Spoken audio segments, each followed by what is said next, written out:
just a little while longer, and everything will be all right.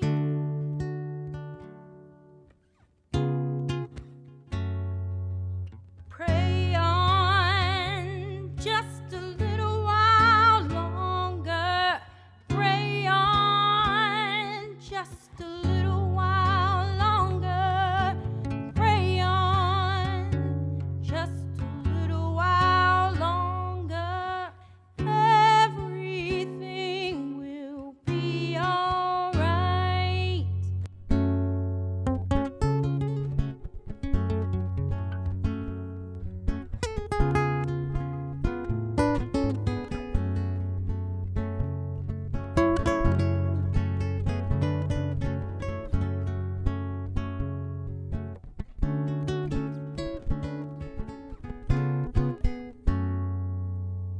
Trust God, don't worry or doubt Him. Trust God, don't worry or doubt Him. Trust God, don't worry or doubt Him. I promise you everything will be all right.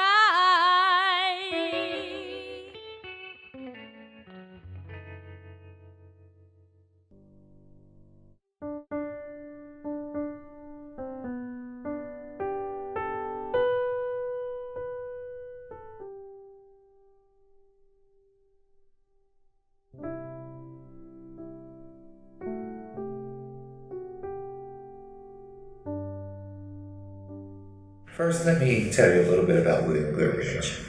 He was born in Maryland.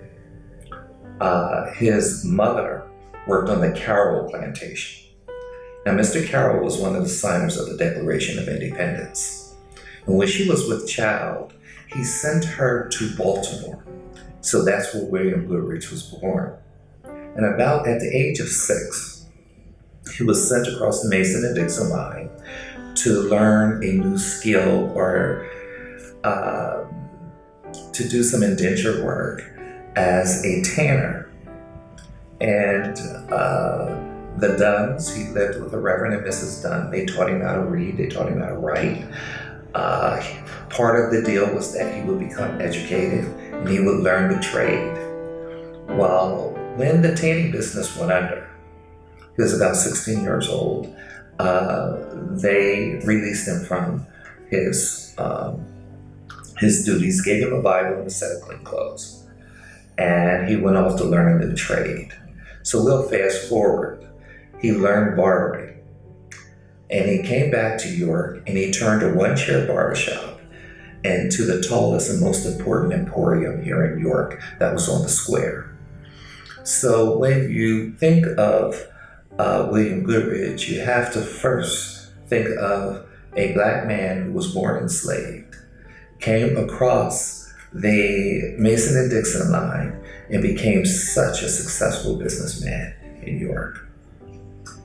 Now, in terms of his Underground Railroad work, this house, the very house that we're in now, was one of the stations. He was the station master for the Underground Railroad.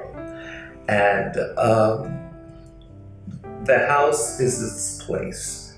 Itself is the, I like to call it the artifact, because we have the space for which the enslaved were kept there.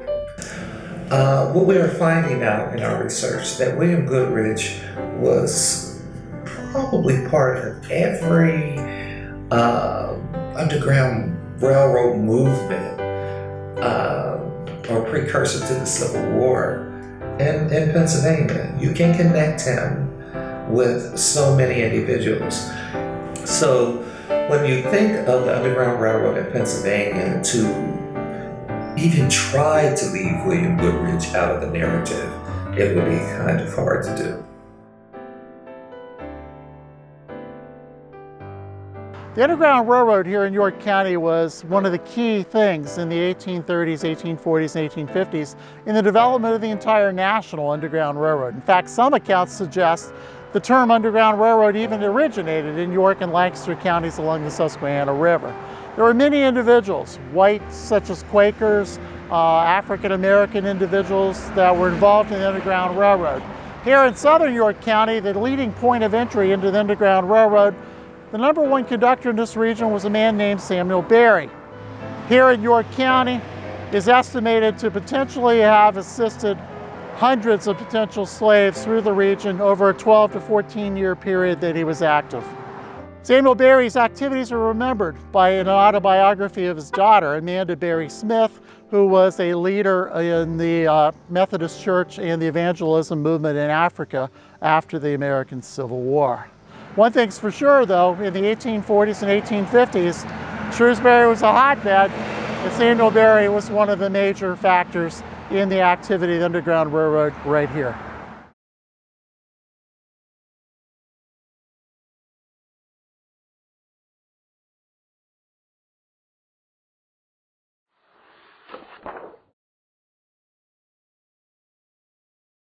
I'm Dominic Vellicarpini. The York College Center for Community Engagement is privileged and proud to support the Keystones Oral History Series.